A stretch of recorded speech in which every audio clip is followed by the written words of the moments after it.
할렐루야.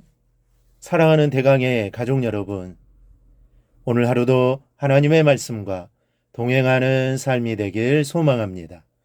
오늘 함께 나눌 하나님의 말씀은 에베소서 4장 25절에서 27절 말씀입니다. 그런즉 거짓을 버리고 각각 그 이웃과 더불어 참된 것을 말하라.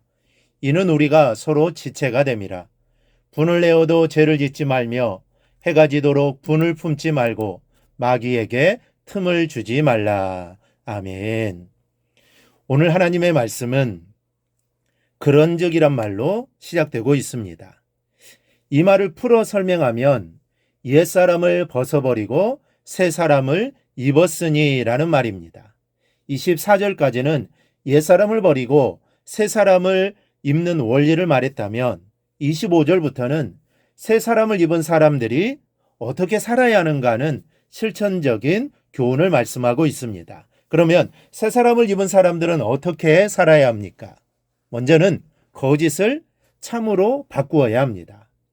미국 콜로라도주의 롬피크에 가면 엄청나게 큰 나무에 잔해가 남아 있습니다. 그 나무는 워낙 컸기 때문에 자동차로 달리다가도 눈에 띄면 멈춰서서 명상에 잠기게 된다고 하는데, 식물학자들은 이 나무가 400년이 되었다고 합니다.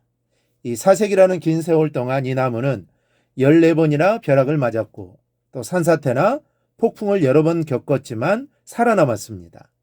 근처의 나무들이 모두 쓰러질 때에도 이 나무만은 다 견디어냈는데, 근데 그렇게 강인하고 튼튼하던 이 나무도 결국은 쓰러지고 말았습니다. 그 이유는 하찮은 딱정벌레 때문입니다.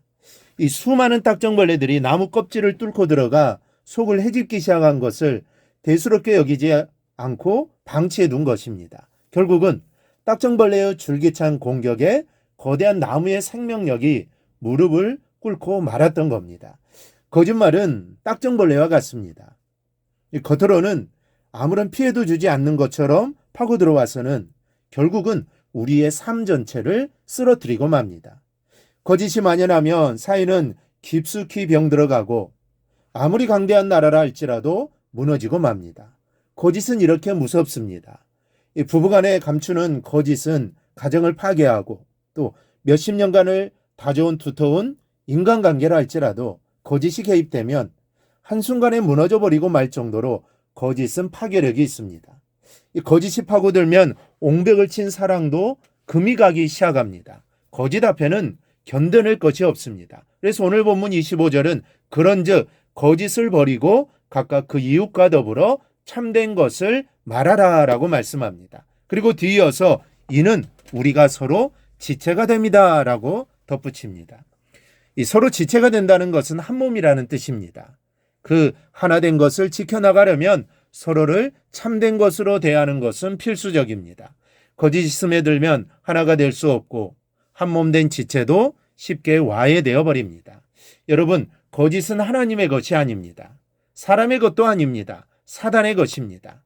인류가 죽을 운명이 된 것도 이 사단의 거짓에 속았기 때문입니다.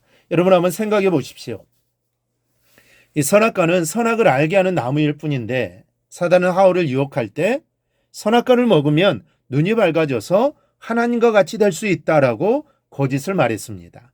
인류가 지금까지 당하는 모든 고통이 사단의 그 한마디 거짓말에서 비롯된 겁니다. 그러면 거짓말에 속아서 이렇게 비참한 운명이 되었다면 사람은 거짓에 대해 치를 떨어야 마땅합니다. 그런데 희한하게도 거짓을 중요할 인류가 오히려 사단보다도 더 많은 것으로 떡칠을 하며 살아가고 있습니다. 그래서 하나님은 새 사람을 입은 자녀들에게 본문을 통해서 인류의 근본적인 죄인 거짓을 버리고 참된 것만을 말하라고 요구하시는 겁니다.